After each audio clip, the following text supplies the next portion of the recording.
नमस्कार मैत्रिणींनो, माझ्या या यूट्यूब चॅनलवरती आपलं सर्वांचं अगदी मनापासून स्वागत आहे। तर कमीत कमी वेळेत आपल्याला गोल गळ्याला साधी आणि सोपी अशी डिझाइन तयार करून घ्यायची आहे।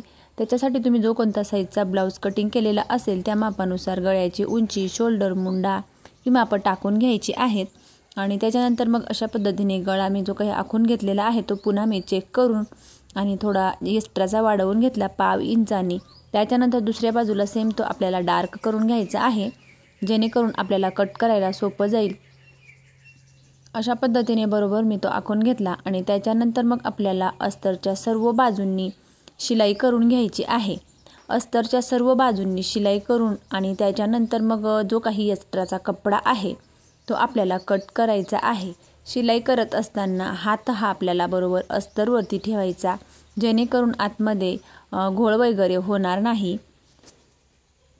तर ह्या पद्धतीने एक हात ठेवत मी सर्व बाजूंनी शिलाई करून घेतली आणि आतील जो काही एक्स्ट्राचा कपडा आहे तो कट करून घ्यायचा। त्याच्यानंतर मागच्या साईडला आपल्याला जे काही आपण कमरेला टक्स देत असतो, तर बघू शकतात मी लगेचच दोघंही टक्स देऊन घेतले आणि कमरपट्टी सुद्धा लगेचच जोडून घेतली।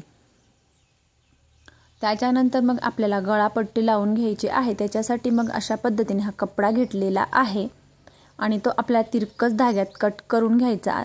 तर सुरुवातीला मी थोडं तिरकस कट करून घेतला आणि त्याच्यानंतर मग 1.25 इंचावरती अशा पद्धतीने आपल्याला माप टाकून घ्यायचे आणि 1.25 इंचावरती जे काही माप टाकून घेतली ती आपल्याला बरोबर ही गळापट्टी लावण्यासाठी हा कपडा लगेचच कट करून घ्यायचा आणि तो आपल्याला जोडून घ्यायचा आहे। या पद्धतीने ठेवून आणि जोडून घ्यायचा। एक्स्ट्राचा कपडा कट करून जो काही सर्व कपडा आहे तो जोडून घेतला। नंतर मग गळापट्टी लावण्यासाठी अशा पद्धतीने फोल्ड करून घेतली आणि बरोबर ब्लाउज पीसवरती अशा पद्धतीने ठेवून आणि जोडून घेत आहे। जोडत असताना ती आपल्याला ब्लाउज अजिबात खेचायचं नाही, थोड्या हलक्या हाताने आपल्याला जी काही गळापट्टी आहे ती हलक्या हाताने थोडी खेचायची आहे, जास्त सुद्धा खेचायची नाही। नंतर मग बरोबर एक दाब इतपत अंतर ठेवून आणि शिलाई करून घ्यायची। नंतर मग छोटे छोटे कट मारून घ्यायचे। जिथं गोल आकार आहे तिथं थोडे जवळ कट मारून घ्यायचे, जेणेकरून पट्टी फोल्ड होण्यासाठी सोपं जाईल। नंतर मग अशा पद्धतीने फोल्ड करून घ्यायची आणि तिच्यावरती आपल्याला लगेचच दाब शिलाई देऊन घ्यायची आहे। इथं तुम्ही गळापट्टी लावण्याऐवजी पायपिंग करू शकतात। तर मी इथं अशा पद्धतीने गळापट्टी लावून आणि मला इथं गोल्डन कलरची रेडीमेड पायपिंग लावून घ्यायची आहे। तर बघू शकतात गळापट्टी लावून घेतली, एक्स्ट्राचा कपडा वगैरे कट केला आणि त्याच्यानंतर मग ही रेडीमेड पायपिंग आहे। तर तिला अशा पद्धतीने लावण्याआधी छोटे छोटे कट मारून घ्यायचे असतात।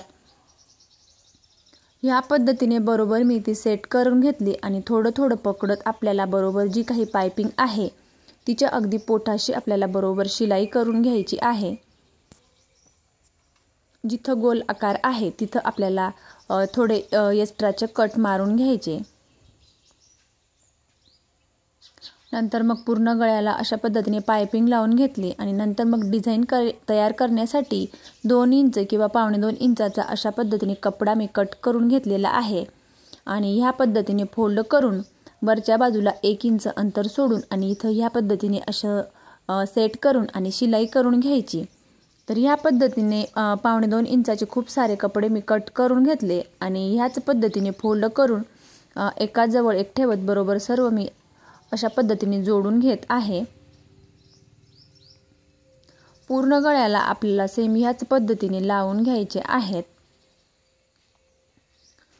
पूर्ण गळ्याला अशा पद्धतीने लावून घेतले। त्याच्यानंतर स्टिच ओपनरच्या साहाय्याने मी बरोबर ते सेट करून घेतले आणि ह्या पद्धतीने लावून घेतले। तर अगदी कमी वेळेत खूप साधी आणि सोपी अशी ही डिझाइन मी इथं तयार करून घेतली। तुम्ही इथं कोणत्याही कलरची पायपिंग वापरू शकतात किंवा मग लेसचा सुद्धा वापर करू शकतात। त्याच्यानंतर मग मी लटकन तयार करून घेतलेले आहेत आणि लटकन जोडून आपल्याला जी काही दोरी आहे ती आपल्याला लावून घ्यायची आहे। त्याच्यानंतर अशा पद्धतीने एकदा शिलाई झाली नंतर मग पुन्हा जो काही कपडा आहे तो वरच्या बाजूला उचकला जाऊ नये याच्यासाठी मग त्याच्याजवळ 1/2 इंचावरती ह्या पद्धतीने शिलाई करून घेतली आणि त्याच्यानंतर मग काठाने पुन्हा आपल्याला जो काही एक्स्ट्राचा कपडा आहे तो कट करून घ्यायचा आहे। या पद्धतीने एक्स्ट्राचा कपडा कट करून घ्यायचा आणि त्याच्यानंतर मग जी काही आपण लटकन तयार करून घेतलेले आहेत ते आपल्याला जोडून घ्यायचे। तर मैत्रिणींनो, व्हिडिओ आवडल्यास लाईक करा, शेअर करा आणि चॅनलवरती नवीन असल्यास चॅनलला सबस्क्राईब करून जवळच असलेल्या बेल आयकॉनला प्रेस करा।